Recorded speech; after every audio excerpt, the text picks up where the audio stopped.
जय श्री हरि विष्णु। नमस्कार दोस्तों, स्वागत है आपका अपना भक्ति ज्ञान 11 चैनल में। आज हम आपके लिए बहुत ही महत्वपूर्ण जानकारी लेकर आए हैं जो आपके पूजा घर, मंदिर, खास अवसरों पर जैसे कि व्रत और अन्य धार्मिक अनुष्ठान या दीपावली पर दीपक जलाए जाने से जुड़ी हुई है। क्या आपने कभी सोचा है या देखा है कि आपके जीवन में दीपक जलाने पर वह क्या संकेत दे रहा है? क्या आपके दीपक की बाती पूरी जल जाती है या आधी अधूरी जलकर रह जाती है? क्या आप जानते हैं कि दीपक की बाती पर फूल बनने का अर्थ क्या होता है? क्या आप जानते हैं कि पहले से जले हुए दीपक में बाती जलाना आपकी परेशानियों का कारण हो सकता है? बात और यही है कि कितने समय तक, कितने सालों तक एक ही दीपक का प्रयोग करना शुभ माना जाता है। आज हम इन सारी बातों का पर्दाफाश करेंगे। तो आइए जानते हैं कि दीपक आपके जीवन में खुशहाली या बाधाएं कैसे ला सकता है। इस ज्ञानवर्धक जानकारी के लिए अंत तक आप हमारे साथ बने रहिए। दोस्तों, आपको जानकर हैरानी होगी कि अगर आप अपने घर के पूजा घर में दीपक जलाते हैं तो यह समान गलती करते हैं जिसका परिणाम आपको भुगतना ही होगा। दीपक की बाती का पूरा जल जाना या बाती का बच जाना अलग अलग संकेत देता है जो हमारे लिए जानना बहुत ज्यादा जरूरी है। दोस्तों, जब हम पूजा करते हैं तो अचानक से कभी कभी हमारा जो दीपक है वो बुझ जाता है, या कई बार तो ऐसा होता है कि हम दीपक जलाने के बाद भगवान के पास दीपक जलता हुआ छोड़ देते हैं, लेकिन कुछ समय के बाद दीपक अचानक से बुझ जाता है या उसमें केवल घी या अध जली बाती रह जाती है। कभी तो हमारे दीपक में फूल सी बाती भी बन जाती है, अर्थात फूल जैसा बनता हुआ दिखता है। इनके अलग अलग सकारात्मक और नकारात्मक परिणाम होते हैं। तो सबसे पहले जानते हैं कि हमारे दीपक में जो फूल बनता है उससे आप समझ जाइए कि भगवान ने आपकी सुन ली है, वह हमारी पूजा से प्रसन्न हो चुके हैं। इसका संकेत वह हमें फूल के माध्यम से देते हैं। अगर आपके घर में दिव्य शक्तियां मौजूद है तो वह भी आपके साथ अलग अलग अर्थात साथ साथ ईश्वर की पूजा में अपना ध्यान लगाती हैं, तो आपके दीपक की बातें में ज़्यादा से ज़्यादा फूल बनने लगते हैं। कभी कभी तो साथ ही किसी देवी देवता का रूप भी दिखने लगता है। तो अगर आपके दीपक में फूल बन रहा है, आप सच में भाग्यशाली हैं। इसका शुभ संकेत माना जाता है। अब आपको दीपक जलाने के नियम भी जानना चाहिए। दोस्तों, अगर आप पहले से जले हुए दीपक में रखकर बाती जलाते हैं तो ऐसा करने से दुर्भाग्य आपका पीछा कभी नहीं छोड़ता है। अगर दीपक में पहले से जली हुई काली, रुई या बाती की राख है तो आपने उसमें बाती रखकर जला दी है, तो ऐसा करने से भगवान आपसे प्रसन्न होने की जगह नाराज हो जाते हैं और आपको इसका भयंकर परिणाम देखने को भी मिल सकता है। आपके बनते काम बिगड़ने लगते हैं, साथ ही आपकी तिजोरी में रखा हुआ धन समाप्त होने लगता है। धन आने के सारे रास्ते समाप्त हो जाते हैं। हमेशा यह ध्यान रखें कि जब भी आप दीपक जलाएं तो साफ सुथरा दीपक का ही इस्तेमाल करिए, अर्थात आप उस दीपक को धो लीजिए, उसके बाद उसे उपयोग कर सकते हैं। दोस्तों, इसी प्रकार से कई लोगों की आदत होती है कि वह अपने मंदिर के दीपक को थोड़े दिन के बाद जलाने के बाद उसे बदल देते हैं। इस पर गुरुजी का कहना है कि आप जिस दीपक से पूजा करते हैं उसे आप कभी भी नहीं बदलिए। आप उस दीपक को सिद्ध हो जाने दीजिए। तब कोई दीपक भगवान के सामने रोज जलता है तो समय के साथ सिद्ध हो जाता है। भगवान की सकारात्मक ऊर्जा उस दीपक में आ जाती है और जब भी आप वह दीपक जलाते हैं तो आपका तन मन दोनों पवित्र हो जाता है। और आपको हर रोज उस दीपक को साफ करिए, उसमें बाती रखकर जलाइए। ऐसा करना आपके जीवन में सुख संपदा ही होगा। जितनी बार भी दीपक जलाएं उस दीपक को साफ करके बार बार उसी दीपक में ही बाती जलाएं। लेकिन अगर आप गलती से भी उस दीपक को बदलते हैं तो आपकी तरक्की में रुकावटें, बाधाएं आ जाती हैं। इसलिए आप अपने घर के मंदिर के दीपक को कभी नहीं बदलिए।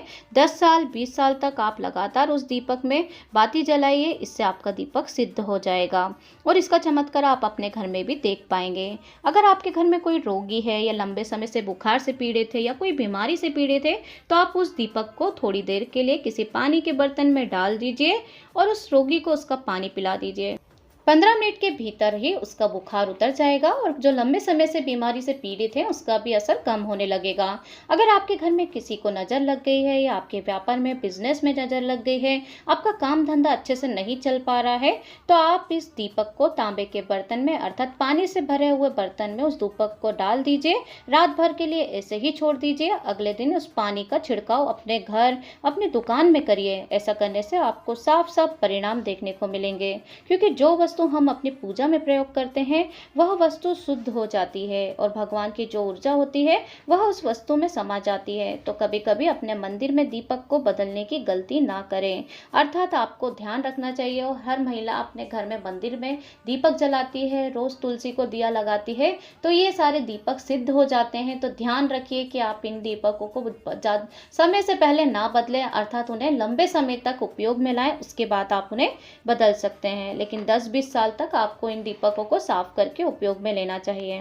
दोस्तों, अगर आपके मंदिर का दीपक टूट जाता है, खंडित हो जाता है या खराब हो जाता है तो आप उस दीपक को बदल सकते हैं, तब भी उस दीपक को ना फेंकें।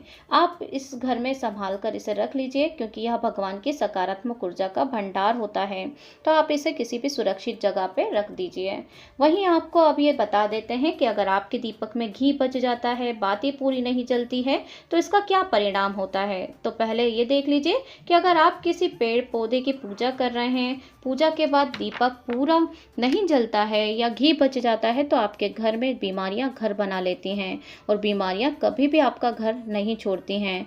तो अब आपको किसी भी मंदिर, पेड़ या कोई पूजा स्थान पर पूजा करें तो आपको ये ध्यान रखना है कि बाती पूरी जले और इसमें घी ना बचे, क्योंकि यह आपकी अच्छी सेहत के लिए अच्छा प्रभाव देगा। तो इस तरीके से आपको ध्यान में रखना है कि जहाँ पे भी आप दीप प्रज्वलित कर रहे हैं मंदिर में, या फिर आप किसी पेड़ पौधे के पास, जो हमारे देवी देवता वाले पेड़ पौधे हैं, तुलसी जी, पीपल, या फिर आप आंवले के पीपल के पेड़ के पास ये दीपक प्रज्वलित करते हैं, तो आपको वो दीपक बुझना नहीं चाहिए। उतना ही आप घी डालिए जिससे कि वो पूरा जल जाए और घी भी उसमें ना बचे, नहीं तो आपकी सेहत पे बुरा असर होने लगेगा। आप नहीं, हर इंसान चाहता है कि वह स्वस्थ रहे, तो हमें इन चीज़ों का जरूर से ध्यान रखना चाहिए। वहीं अगर आपके घर के मंदिर में दिए की बाती पूरी नहीं जलती है, दीपक बार बार बुझ जाता है, तो जरूर आपके घर में नकारात्मक ऊर्जा का वास है, आपकी पूजा में विघ्न डालने का काम करती हैं। जो कि दोस्तों, अगर कोई बुरी शक्ति होती है, अगर आपके घर में नकारात्मक शक्तियां होती हैं, तो वह नहीं चाहती हैं कि आपके घर में भगवान की कृपा हो, घर में सकारात्मक ऊर्जा हो, तो वह नहीं चाहती हैं कि आप खुश रहें या आपकी पूजा सफल हो। दोस्तों, एक ही वातावरण में एक ही प्रकार की ऊर्जा रह सकती है, या तो सकारात्मक ऊर्जा या नकारात्मक ऊर्जा। जो बुरी शक्तियां होती हैं वह कभी नहीं चाहती हैं कि आपके घर में देवी देवताओं की पूजा हो या उन कृपा हो। यदि ये घर में भगवान ने आप पर, आपके घर में कृपा की है, तो इन बुरी शक्तियों को, बुरी ऊर्जाओं का प्रभाव समाप्त होने लगेगा। इसलिए यह शक्तियां चाहती हैं कि आपकी पूजा में रुकावटें आए। वहीं इसके प्रभाव से आपका दीपक बार बार बुझ जाता है, फिर दीपक की बाती पूरी नहीं जलती है। इन सब से बचने के लिए भगवान का आप सच्चे मन से स्मरण करिए। जब भी आप दीपक जलाएं तो भगवान से ही यह प्रार्थना करिए कि जितनी भी नकारात्मक शक्तियां आपके आसपास हैं वह आपसे दूर रहें, इसका प्रभाव कम हो जाए, भगवान की कृपा आप पर बनी रहे। इन बुरी नकारात्मक शक्तियों से बचने के लिए जब भी आप दीपक जलाते हैं तो पहले गंगा जल से एक गोल घेरा बना लीजिए और उस गोल घेरे के बीच में उस दीपक को रख दीजिए, क्योंकि गंगा जल को बहुत ही पवित्र माना गया है और महादेव का वरदान भी गंगा जल को प्राप्त है।